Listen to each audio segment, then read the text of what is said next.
నేను రోజుకి 10,000 అడుగులు వేస్తాను, అయినా నేను బరువు తగ్గట్లేదు అని ఆలోచిస్తున్నారా? అయితే దాని గురించి ఈరోజు మీకు క్లారిటీ ఇస్తాను. యావరేజ్గా 10,000 అడుగులు అంటే 6 నుంచి 8 కిలోమీటర్లు నడిచినట్టు లెక్క.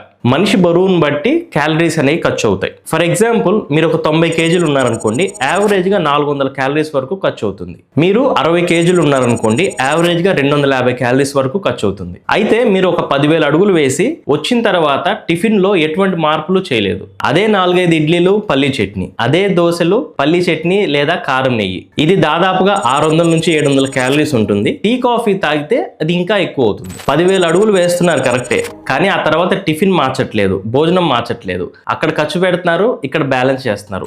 బ్యాలెన్స్ అవుతుంది తప్ప ఎక్కడా కూడా చేంజ్ ఉండదు. అక్కడ తోడుతున్నారు, ఇక్కడ పూడుస్తున్నారు, బ్యాలెన్స్ అవుతుంది. ఇలా అయితే ఎప్పటికీ బరువు తగ్గం. 10,000 అడుగులు అనేది మంచిదే, కానీ అది ఒక సపోర్ట్ సిస్టమ్ మాత్రమే.